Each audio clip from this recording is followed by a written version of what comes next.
가장 중요한 것이 가장 소홀한 취급을 받는 경우들이 없지를 않습니다. 가장 영광스러운 것이 가장 밋밋하게 가장 간단하게 지나쳐 버리는 것이 없지 않습니다. 가장 중요한 것임에도 불구하고 가장 소홀한 취급을 받고 있는 것이 뭘까요? 가장 영광스러운 것이 가장 밋밋하게 가장 간단하게 지나쳐 버리는 사건이 어떤 사건일까요? 저는 부활이라고 봅니다. 부활절 사건. 너무 밋밋하게, 너무 간단하게, 그토록 중요한 것이 다시 삶이 되어질 텐데, 그럼에도 불구하고 너무 밋밋하게 간단하게 그냥 스쳐 지나가 버리게 만드는 것이 아닌가 생각합니다. 사순절을 우리는 지켜서요, 40일 동안 주님의 십자가의 고난을 묵상을 하고 그리고 경건으로 나아가는 그런 참 유익한 시간들을 우리가 가졌더랬죠. 아주 의미 있는 일임에 분명합니다. 그런데 부활주일은 딱 하루, 부활절은 딱 하루 우리가 이렇게 맞이하고 보내고 있잖아요. 너무 간단하게 스쳐 지나가 버리게 만드는 사건이 부활절 사건이 아닌가라는 겁니다. 유럽 쪽이나 서구 쪽에서 생활해 보신 분들은 경험을 하셨겠지만 거기에서는 부활절을 딱 하루만 지키는 것이 아닙니다. 대개 일주일 또는 보름, 그래서 일주일 휴가들을 가지고 부활절을 축하하면서 부활의 기쁨을 누리게 되죠. 물론 그 의무적으로 빗나간 경우들도 많이 있긴 하지만 그 일주일도 어떻게 보게 되면 부족한 것 아닙니까? 보름도 부족하고. 그래서 매일의 삶이 부활주일의 삶이 부활절이 되어지는 그런 삶을 살아야 될 것입니다. 그러나 오늘 저와 여러분들에게는 그런 소홀히 취급하고 있는 그런 부활절이 아닌 그냥 밋밋하게 간단하게 이례적 사건으로 경험하고 보내는 그런 부활절이 아닌 가장 놀라운 부활의 승리와 그리고 그 부활 생명을 가진 그 기쁨과 그 영광과 그 은총이 여러분들의 삶 가운데 영원토록 지속되어질 수 있기를 주의 이름으로 축원합니다. 미국의 필라델피아에 필립이라고 하는 날 때부터 다운 증후군을 가지고 태어난 아이가 있었습니다. 이 아이가 초등학교 3학년이 되어졌을 때 일입니다.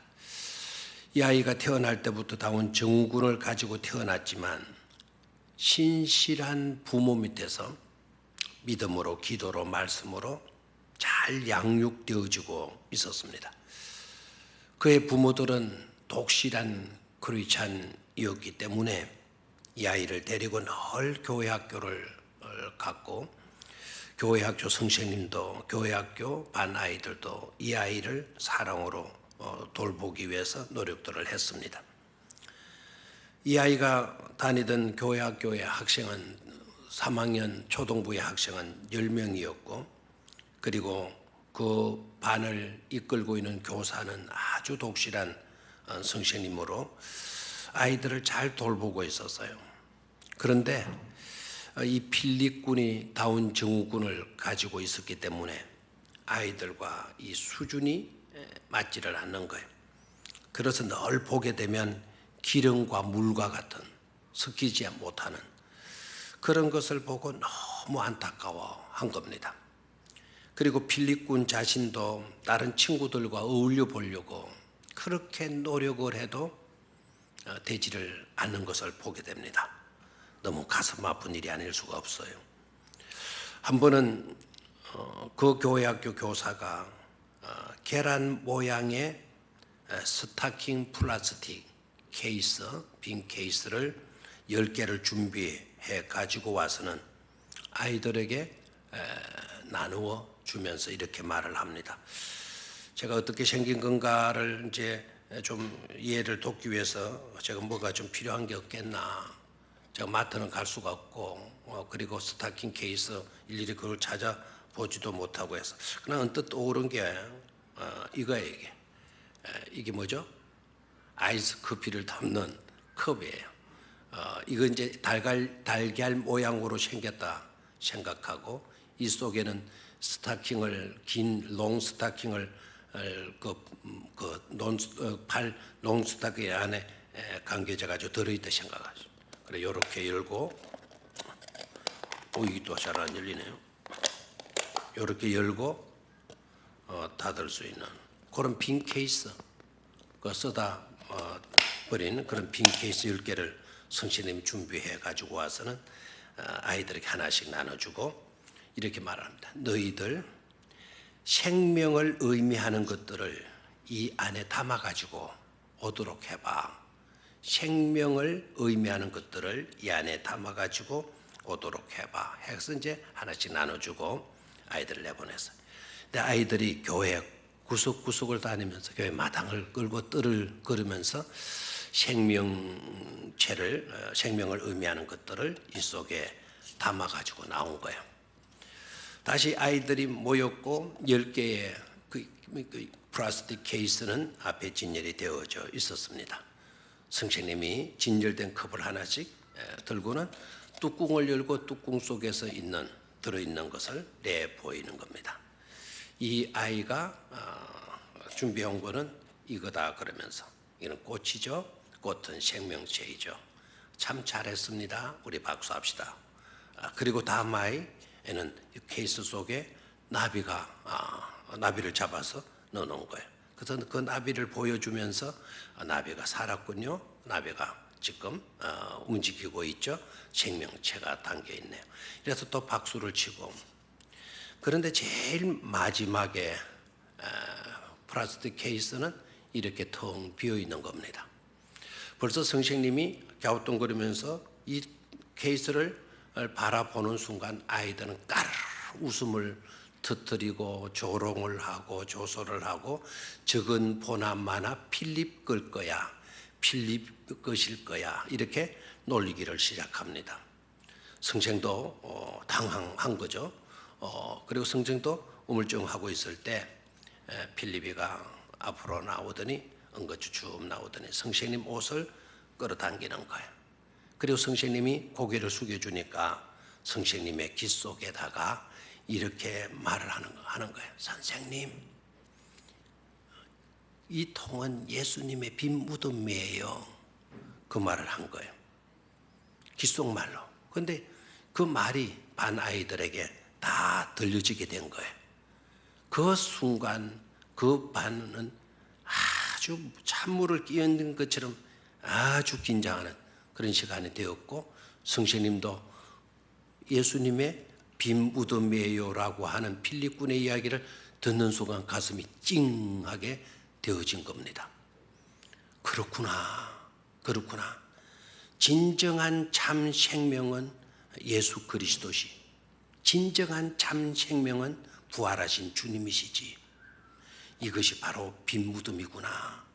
하니까 성령도 감동을 먹었고 방금 전까지만 해도 조롱하고 조소하던 아이들도 막 크게 박수를 치고 필립군을 모자라는 아이로 늘 어울리지 못하는 그런 아이로 여겼다가 필립이가 오늘 제일 잘 준비를 했다고 오늘 최고로 잘했다고 박수를 치주고 격려를 해줬다는 겁니다.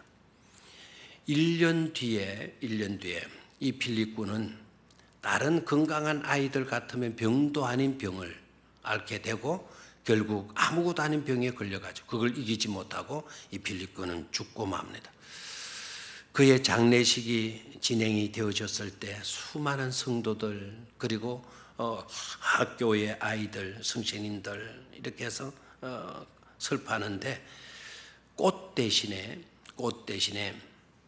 사람들이 뭘 가지고 나오는가 하니까 달걀 모양으로 된 플라스틱 케이스를 전부 다 가지고 나왔더랍니다. 예수님의 빈 무덤이 진정한 생명을 증명해 주는 것이기 때문이었다는 거죠. 오늘은 예수님께서 바로 부활하신 날입니다. 무덤 문을 여시고 요셉에 빌렸던 그 빈 무덤은 빈 무덤이 되었습니다. 예수께서 부활하셨기 때문입니다. 주님의 부활은 크게 세 가지 의미를 갖는다고 봅니다. 첫 번째는 주님의 부활은 죽음의 종말을 알리는 것이다 라는 겁니다. 한번 따라 하시죠. 주님의 부활은 죽음의 종말을 의미한다. 지금까지 죽음은 유사 이래로 줄곧 사람을 그리고 모든 생명체들을 끝장내 왔습니다. 그래서 모든 생명체들은 죽음 앞에 몸부림을 치고 죽음 앞에 두려워 떱니다. 그러던 것이 이제 예수님의 죽음으로 그리고 예수님이 3일 만에 다시 사신 부활하심으로 종말을 가져온 그 죽음은 완전히 끝장나고 맙니다. 인류를 종말로 끝장내어 오던 그 죽음이 예수님의 부활로 그 죽음이 끝장나고 말았습니다. 영생으로 이어지기 때문이죠. 예수는 죽음을 이기고 죽음의 문제를 끝장내고 부활하셔서 모든 믿는 자들에게 새로운 생명, 바로 영원히 사는 영원한 생명을 안겨주었습니다. 이제 사망이 이길 수 있는 것은 없어요. 사망이 역사할 수 있는 영역은 죄까지입니다. 죄의 삭은 사망이죠. 사망이 영향력을 발휘할 수 있는 현장은 죄가 있는 현장이에요. 그런데 그 죄가 예수 그리스도께서 십자가에서 피를 흘려주심으로 온갖 죄값은 치러지고 말았지 않았습니까? 테텔레스타이, 내가 모든 죄값을 담당했다. 내가 다 치루었다. 다 이루었다. 라고 했기 때문에 제 문제는 청산이 되어진 겁니다. 그래서 사망이 활동할 수 있는 영역은 없어졌어요.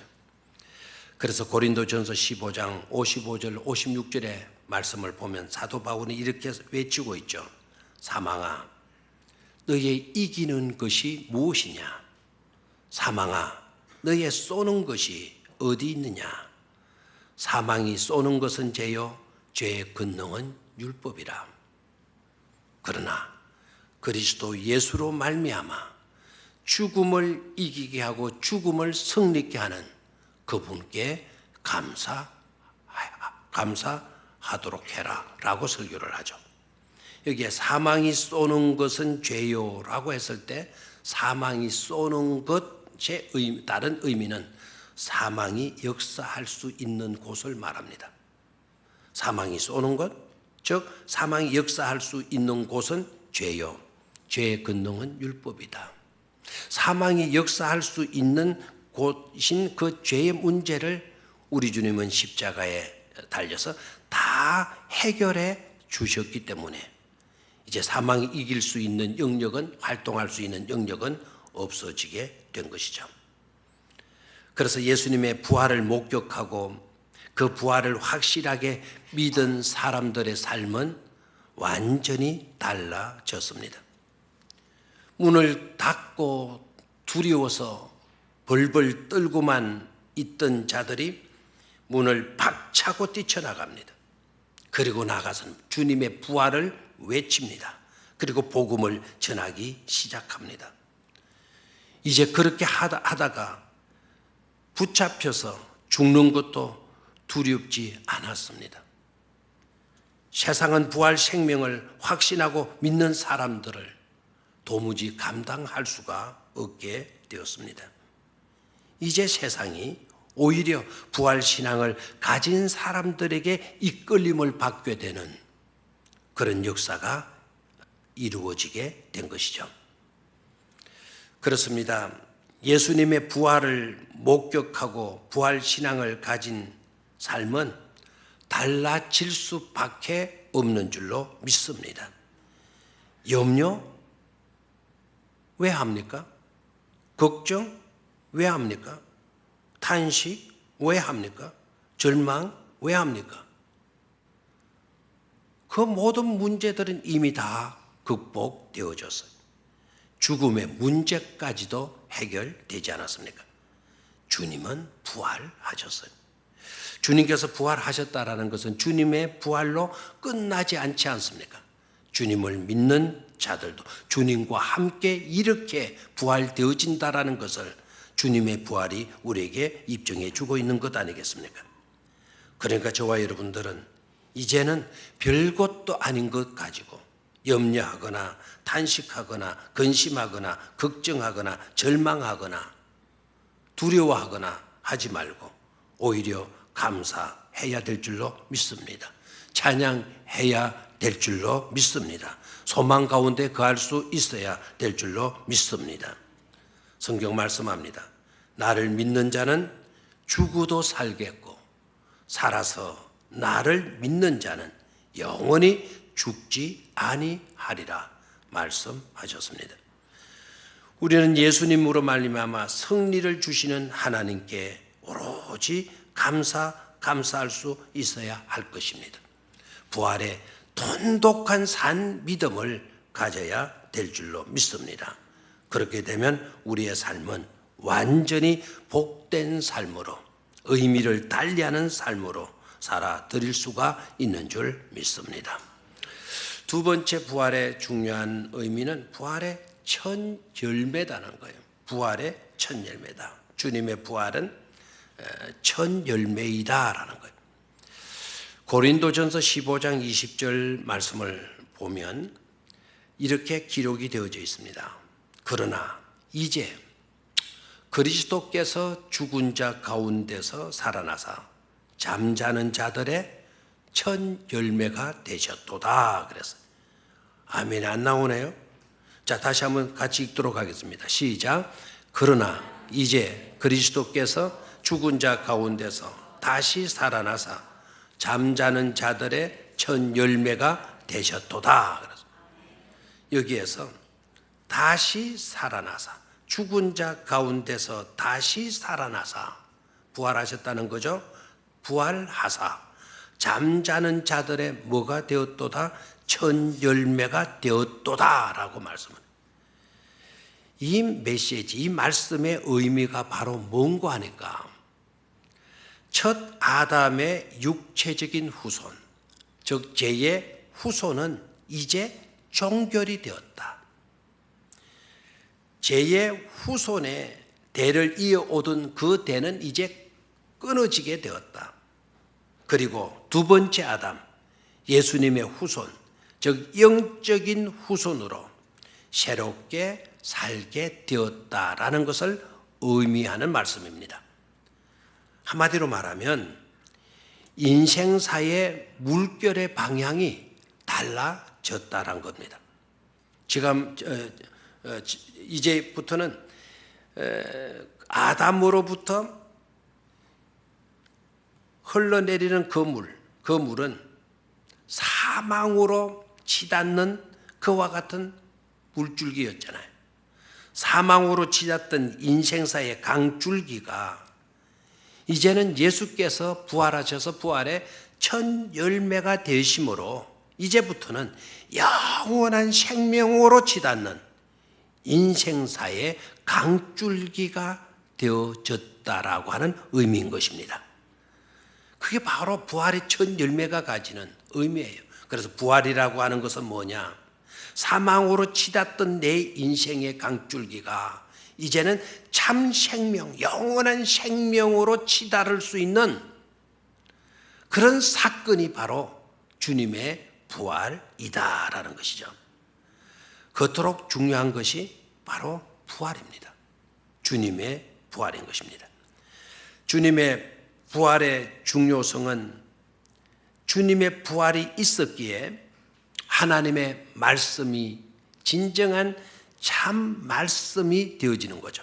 이 성경 말씀이 진정한 살아있는 하나님의 말씀인 것이 증거로 나타나게 된 것이고, 주님의 부활은 기독교가 참인 것임을 입증해 주는 것이고, 그리고 우리의 믿음이 참이었음을 증명해 주는 아주 중대한 사건이라고 말할 수가 있겠습니다. 만약에 주님의 부활이 없었다고 한다면 이 성경의 모든 내용들은 거짓이 되고 말 것입니다. 만약에 주님의 부활이 없었다고 한다면 우리가 믿는 이 기독교도 거짓 종교가 되고 말았을 것입니다.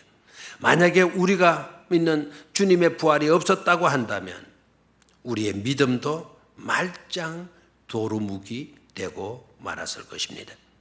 그래서 전 인류는 아무런 희망도 없이 멸망과 죽음으로 치닫는 너무나도 서글픈 그런 존재가 되고 말았을 것입니다. 그러나 정말 감사하게도, 그러나 정말 놀랍게도 주님은 부활하셨습니다. 예수님의 오심, 예수님의 죽으심, 예수님의 부활하심, 예수님의 다시 오심, 이 사건들은 똑같은 동일한 메시지를 갖고 있습니다. 주님의 성탄도, 주님의 십자가의 죽으심도, 3일 만에 죽음에서 다시 사심도, 그리고 믿는 자 위에서 구름 타고 다시 오시는 주님의 재림도 똑같은 의미를 갖고 있는데, 바로 그것은 뭐냐? 역사의 판도를 완전히 바꾸어 놓았다라는 것입니다. 우리는 그것을 잊어서는 안 될 줄로 믿습니다. 하나님은 종살이하던 이스라엘 백성을 구원하시고 유월절을 지키라고 명령을 하셨어요. 여러분 아시죠?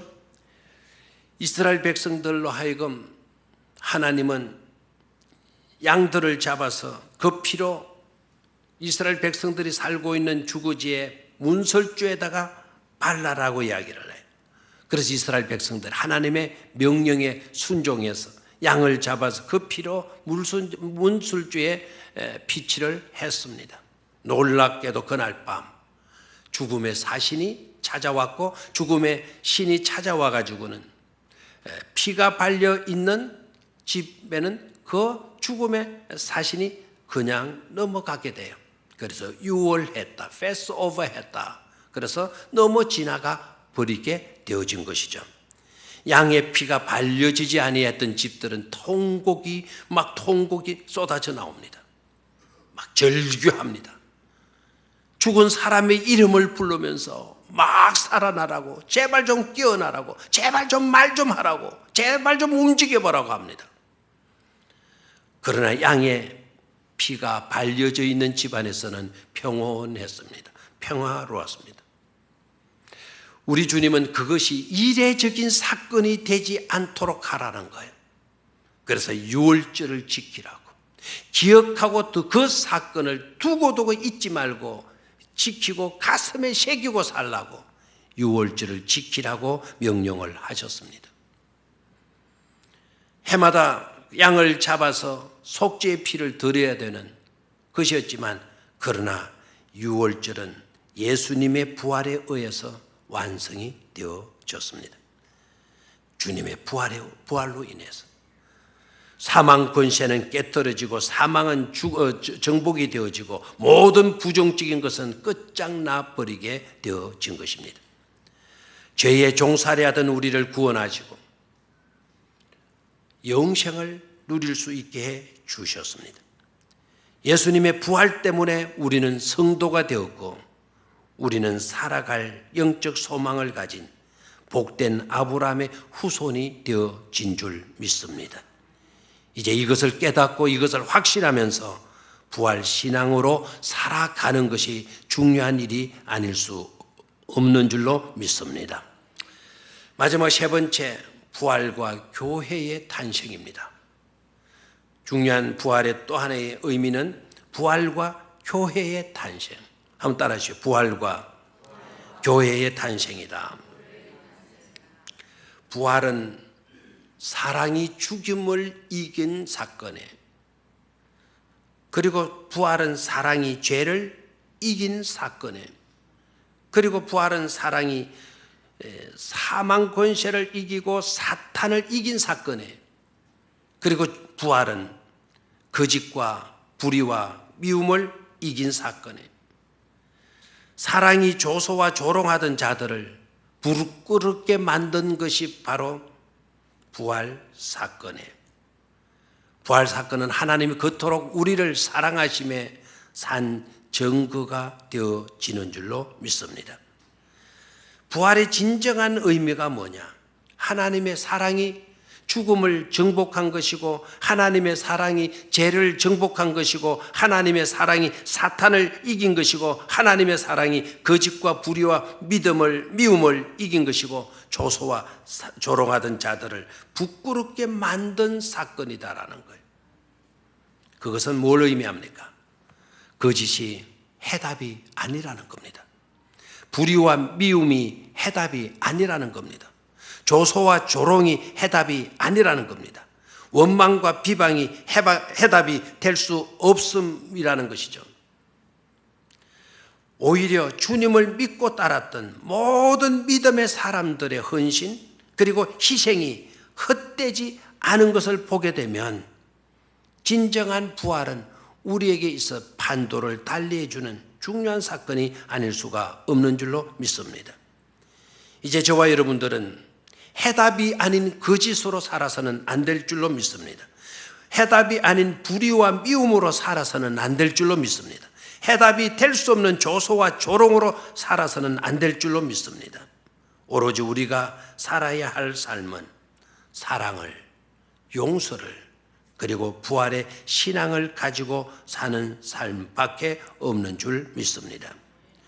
그러게 우리도 부활을 믿음으로써 부활의 영광스러운 나라로 들어간다는 것을 확신하면서 위로받고, 진정한 살 길은 이 길밖에 없음을 깨닫고 그 길로 매진해서 나아가는 성도들이 되시기를 축원합니다.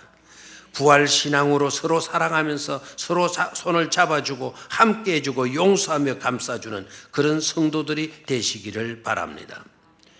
주님의 부활은 주님의 몸된 교회를 탄생하게 했습니다. 그러므로 우리 교회는 예수님의 부활의 흔적을 가졌고 흔적을 가지고 있고 앞으로도 그 흔적을 가져야 할 줄 믿습니다.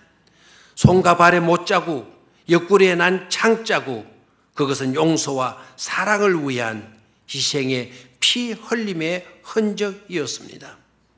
그 사랑을 받고 그 피로 씻음을 받은 우리들은 교회의 지체들로서 더 이상 주님이 계시지 않는 무덤을 향하지 말고 빈 무덤으로 나아가지 말고 그 무덤이 해답이 아닌 것임을 깨닫고 오늘 우리들의 삶의 현장인 갈릴리에서 부활하신 주님과 함께 부활 생명을 가지고 부활의 산 증인으로 살아드리는 사명이 우리에게 있는 줄 믿습니다.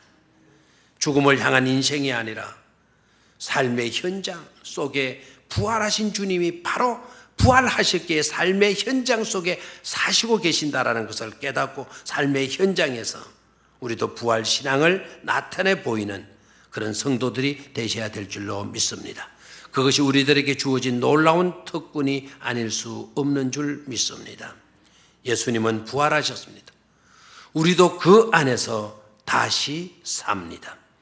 예수 부활, 너희도 살리라. 아멘. 기도하겠습니다. 하나님 아버지,